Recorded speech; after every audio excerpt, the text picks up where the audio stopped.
Greetings, ladies and gentlemen. I am Jeremy Branch of Be Terrible Movies and BeTerribleProductions.com, and I'm joined with very special guest, KIKU of NEEK, the podcast. How's it going, buddy? I'm tired. Thank you for spending this Sunday morning with me. You're welcome. We should be in church. Instead, we are discussing The Witch. Oh, irony. Isn't or that Satanism. something? Yeah. Satanist irony? So what did you think about The Witch? I liked it. It's kind of one of those, it's a thinky movie. It is a thinky movie, and that's why I really liked it. Going into it, I was expecting to be scared with all the stuff coming out of Sundance and all the reviews and critics going, "Oh, it's the scariest movie in years." It's not really a traditionally scary movie, and we said this on the earlier review, and I want to say it again on this: is that if you go into that movie thinking it's going to be like jump out and scare you type of horror, what they're doing in every horror movie nowadays, it's not going to scare you. It's a very smart and intelligent piece that the real terror is when you think about what happened after the movie. Slow burn is a term that gets thrown around a lot. It definitely applies to this movie. However, on the downside for me, maybe it's because I went to a late showing. I do know there's a lot of external factors at play, but I felt like the pacing was kind of an issue. I didn't feel like it mounted tension as much as I felt that there was an inevitability that was going to play out. And that's when we rated it earlier, and we both agreed 7.5, and I said like 7.58. It really did need some jump out scares. Not a lot, but there needed to be something where there was some sort of payoff. And the whole movie, I mean, like I said, it's very smart. It was very enjoyable to watch. And if you're a cinephile, you're somebody who appreciates those, any sort of movie, especially acting, because everybody was just phenomenal in it. Those jump out scares would have helped. The other thing that would have helped was it did the same thing that It Follows did, which was a disappointment for me, was that first scene that you get to actually see the witch. She looks disgusting. She's, you don't really get to see like a good clear shot, but you're the insinuation's there that she's old and possibly older than 200 years old, right? It looks like she's rotting. Mm-hmm. And of course, she's churning a dead baby in a butter vat, right? Mm-hmm. An old 17th century butter vat. So, you're like, oh my God, this is going to be, really awful. Like, you're going to see a lot of awful stuff. And It Follows did the same thing with the first death on the beach with the girl. When you get to see her body all twisted and mangled, you're like, this is what I'm going to get. And it's going to be, it's going to shock me. It's going to scare me. And then the movie just doesn't do that. It's like they shied away from it because they didn't want to take away from the intelligence of the script.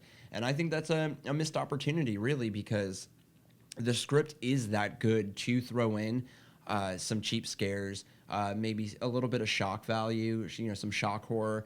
The ending scene where she becomes a witch, or goes to the devil's dance, basically. Mm-hmm. I believe it's what it's called in demonology, witchcraft.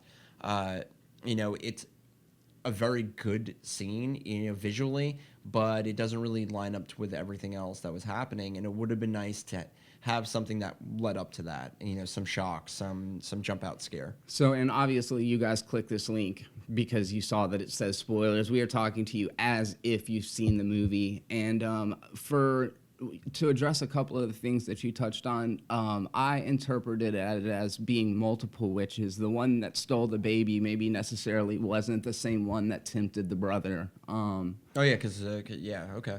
But I mean, they don't really. Obviously, you get that point at the end of the movie, right? But it doesn't feel like that throughout the whole film. It feels like just one. And of course, the witch really is the daughter, the eldest daughter. She is the witch. And again, like that turning to the story of her becoming a witch at the end, I don't know. It just didn't line up with everything else in the film. There are a lot of great metaphors in it, though, and a lot of great like little plot twist, right? Like the twins being the ones that are actually speaking to the devil. Like I thought that was kind of cool. And it's funny because it's so obvious, right? Like when you think about it. So I totally missed it. You know, they're talking to the black goat, and his name is Black Phillip, yeah. which is a common name back then for the devil. And I just totally glossed over it because I was so focused on what was in the woods, right? Sure. And then, you know, when it gets to that point where it's revealed that they're the ones talking to the devil, I'm like, shit, man, yeah, that makes so much sense now. Well, and to draw more parallels to The Shining, you know, there's the twins in The Shining, there's the twins in this movie. Twins are just creepy, man. Twins are creepy. As children. When they're adults, a little bit different.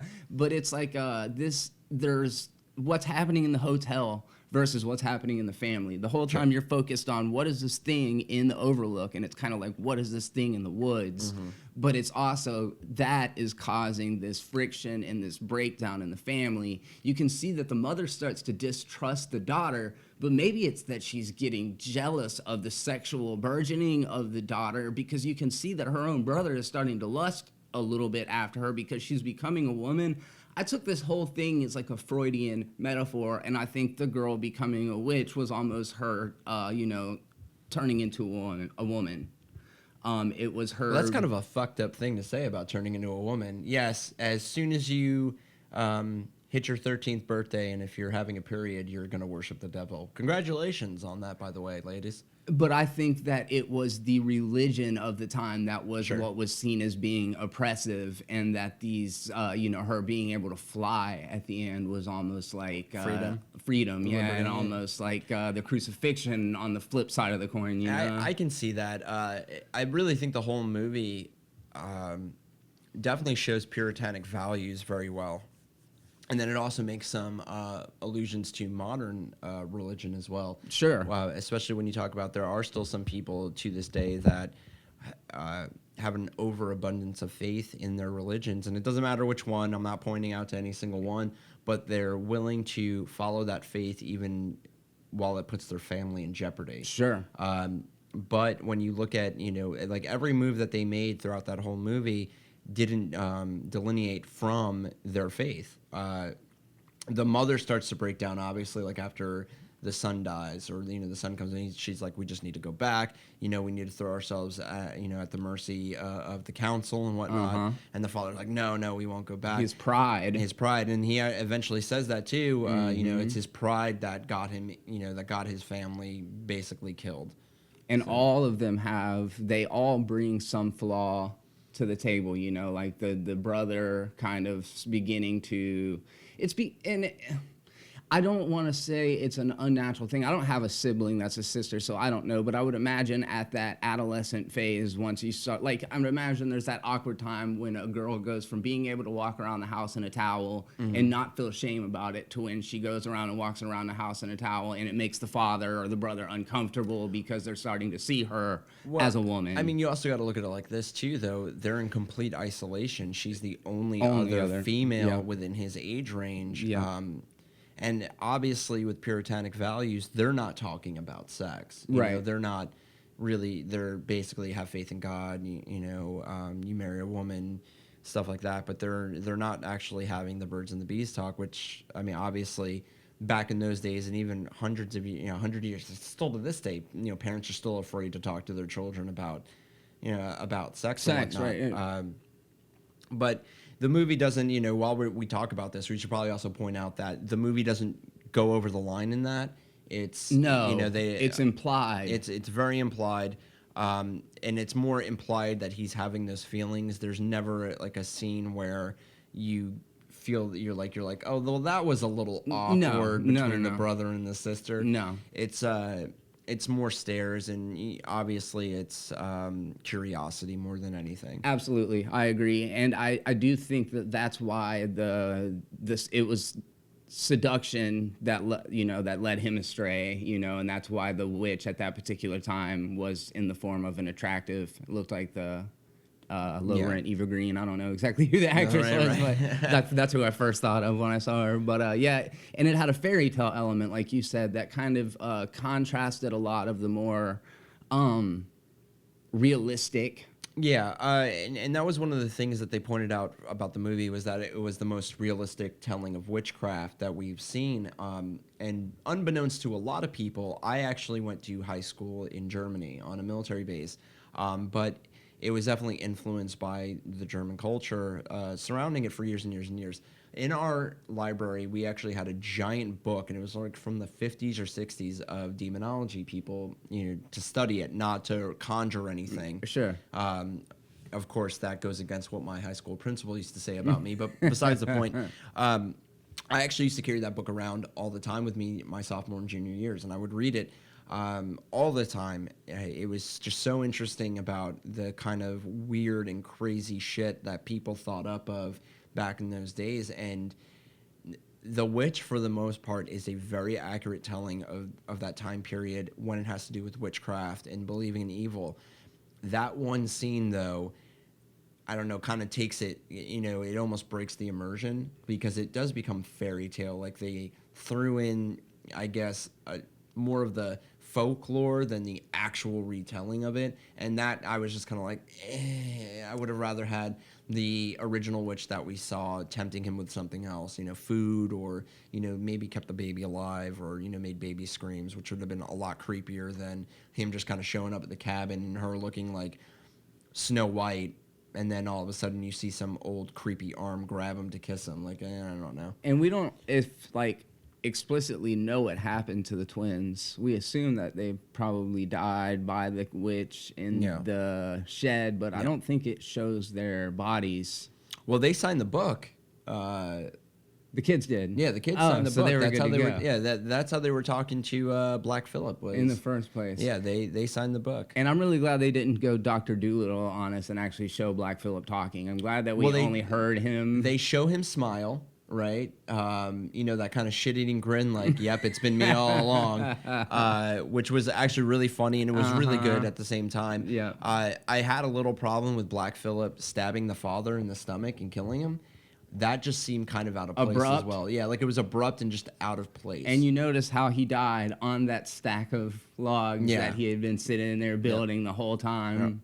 I think that there's so much to deconstruct within the movie. You know what the logs really were saying, right? What is it? Idle hands, the devil's plaything. Sure. Yeah, because he wasn't doing anything with them. He was just chopping wood to ignore all the problems going on around him. Absolutely, yeah. That's very insightful. I wouldn't have thought about that. And and so let's think about some other scenes that we could kind of break down. I do believe, though, and maybe it's vague. I don't want to misinterpret the female empowerment message of this movie. I don't know that necessarily that's what the filmmakers set out to make, but it true to a lot of these horror movies that deal with adolescent girls, it seems like the focus of it is this transition, this transitional period. Well, I mean, Ginger snaps is another one that comes to mind. When you look at it, though, female purity is something that throughout history and even nowadays is something that's held up high. So it's a virtuous thing. It's a virtuous thing, and a lot of people connect with it and whatnot. I wouldn't really call it female empowerment because if the whole movie really does focus on the fact that the father is the head of the family, and even if the wife Catherine fought back against him, it was still ultimately his decision to do whatever it is they were doing. And even she started to break away from him, wanting to go back to the council, to treat the son, wanting to go back home to England. And even though she was feeling like that, it was the father that said, no, we're staying, staying. And she had to follow. It's the same thing with the daughter. The daughter didn't really stray, she tried to run away. Or even better, they dishonored their father's word, which is, something that is in puritanical values, the Bible and whatnot, both the daughter and the son, and look what happened. The horse got killed. Yeah. I don't know why the horse got killed. It was a nice horse. The father trusted the daughter, though. He was the one that actually, for the most part, all the way up until the exorcism scene, which I thought was incredibly intelligently done. We've seen so many possession scenes and never seen one like this. I really wish I could remember the boy's name, but he sold that scene like no other. He was fantastic. Oh my God. And the way the two little kids couldn't recite the Lord's Prayer. Yeah, the because, twins. because they signed the book. Yeah, They signed the book. But the boy, when he's reaching up to the sky and he's got that big smile on his face, and After he's they've like, broken his jaw. yeah, and it's just like, Mother, I can feel the touch of the Lord, and then he dies. Yeah. I mean, and it's not like it's just like he goes to sleep and he's just dead, and you're just like, did that shit really just happen? Holy crap! Yeah, there were a couple times that the audience I was with actually burst into laughter, which surprised me. Again, I don't think people necessarily got it. And walking out of the theater, I felt a little disappointed, and it wasn't until like sitting and thinking about it that I started to really realize even what it was that I had just watched. Yeah. And I think I really like these think pieces. You can find one that I did on It Follows that Chris had brought up, because it's another one of those movies. Every once in a while, a horror movie will come out and it kind of. The Babadook was another good example. Did you see was that really one? good. It was a very good really movie. good. And I think the themes that these horror movies share is that they're more about the psychological element than they are about the actual supernatural element. If you can find that balance, I think you can do a good genre film. Well, they're also, for the most part, staying away from the supernatural, right? While the Babadook, was a supernatural creature and whatnot, the real horror of it was the being a single mother dealing with a difficult child. It Follows, obviously had to deal with contracting venereal disease, and then there's so much to go on with the witch, from and It Follows, I thought, like you said, I mean, obviously it was about STDs directly, but I also thought that it was about this deconstruction of what female chastity meant in horror movies, like the whole idea of the virgin has to survive, while they flip that on its head, and I thought that was fascinating. They definitely did. I don't really think that was the main, like one of the main focuses. I really think the main focus of it was what it's like to contract VD, and to, even though when you feel that you've gotten away from it, it's always going to come back or follow you. And I reviewed It Follows for a now defunct website called the Poppycock Reviews, and I felt it was a brilliant premise, poorly executed, brilliant premise. The Witch, on the other hand, brilliant premise, fairly well executed film. There just really needed to be a little extra oomph there, something to really. I think when you deal with psychological horror like that, because it's psychological, eventually you can think your way out of it, right? You throw in a few jump scares, it gets your adrenaline pumping, and it's going to kick in your flight or fight response. And you're going to stay scared throughout the whole movie, tense and whatnot. And I think the great horror films that I grew up watching did that. It messed with your head, but it also gave you a physical scare as well to keep you on the edge of your seat, so that you're like, I don't know what's going to happen next, and oh my God. I agree with you 100% on that. I think that this is one of those movies that I could watch analytically from a distance, that I wish that, and I wonder if even, and I've thought about this because I'm so big on scores, and I know you're a musician as well, like would a stronger score, would a more effective score had built the tension in a way? Because to me, the score it was very minimalist. Definitely. And it didn't build to those crescendos, I think they wanted to do something more quiet because of the era and where the film actually takes place. It was the same thing with It Follows, where it was either really quiet or then it had that really weird Blade Runner-esque like soundtrack to it, and I was like, why do I need all this synth bass? I love that. I'm all for some like Carpenter's 70s and 80s look, work. I like the music. It just didn't fit with the movie. Sure, you know what I mean? Like I expected Decker to show up and start taking out, synthetics everywhere. With The Witch, I don't really know what you could do to really, not maybe a score, like a traditional score, but creepy sounds, maybe some ambient noise in the background. Effects. It would have, gotten you like this. But again, as we talked about it before, there needs to be a payoff. Like, it didn't really build tension per se, but It Follows built a lot of tension, and then there was nothing. payoff, Yeah, right. no payoff. Yeah, that's a good point. I did think that there was a payoff in The Witch. It kind of reminded me of Ex Machina in the way that it was a little anticlimactic, but I think it was all artistic decision. I think everything was underplayed instead of overplayed, with the exception of the baby grinder at the very beginning, which was extremely excessive, and it was shocking really early on, and then from there was really nowhere to go. But that fits, with classic historical, I was going to say views, it's not views, but historical fact of witchcraft. It's shocking, it's excessive, but this is stuff that they believe that witches really did in that time period. And again, like, you get that scene and you're like, I'm going to get more of this, because witchcraft in itself, real witchcraft from that time era, is very disgusting. There was a lot of maiming and mangling bodies and blood rituals and things like that. And that's what I was actually, I wouldn't say hoping for, but my expectation was of that from knowing that history. And like I said, I wasn't disappointed per se, but I really feel that the movie would have been helped with some more excessiveness. Not a lot, but, pepper it in there. And if you kept the script the same way, it would have been easily a 9.5. It's got to be an interesting watch as a Christian. Are you a Christian? No. Yeah, it's got to be an interesting watch if you are an actual Christian. I would like to talk to somebody who does have those theological beliefs and see how it affected them. Well, one of my co-hosts on NEEK is religious, and he said that he wasn't sure he wanted to go see it because he was worried about what he would feel with his values based off of his religion. Conflicting with the movie, right? But I don't feel that the movie really shit on religion at all. I think it shit on puritanical values, which, I mean, let's face it, they were pretty bad. Yeah, I mean, they were so religious they were kicked out of their own country, which was already uber religious at the time. You know what I mean?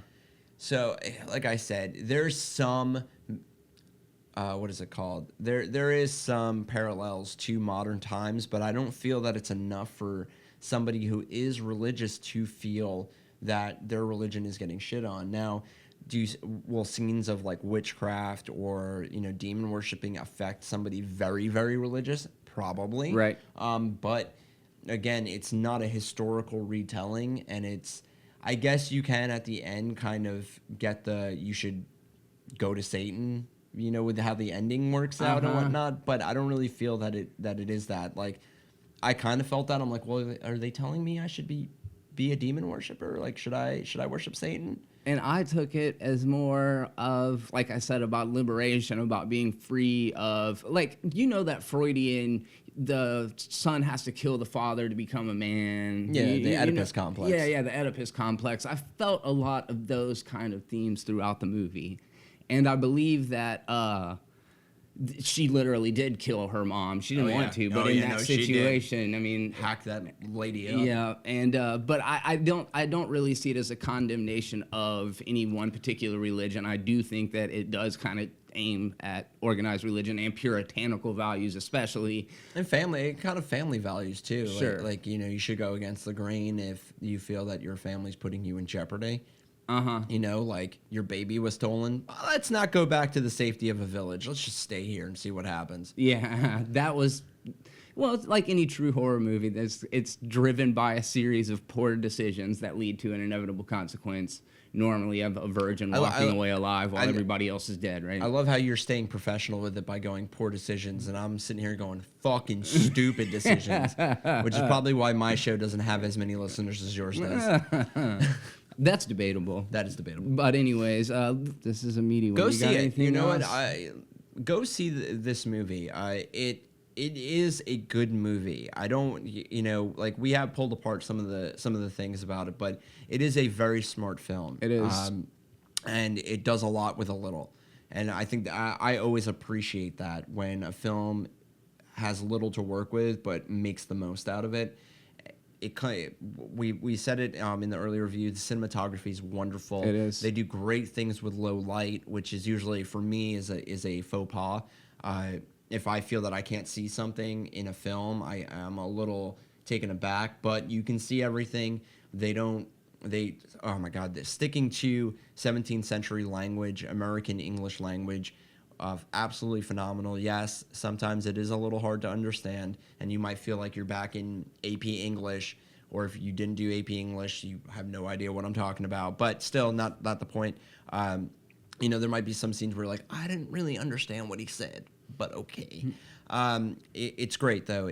I really highly recommend it to people, especially if you're a cinephile. If you are somebody who enjoys film, especially acting, go see it. It is. You'll enjoy it. I like that the actors are names that unfortunately I don't have. We'll maybe put them down in the link or something, because it is worth mentioning that a lot of these are unknowns. Yes. All of the cast did fantastic. I did recognize the mother from another movie, but from a few things. She's been on TV, and her name escapes me as well right now, but she's very Tilda noticeable. Swinton type.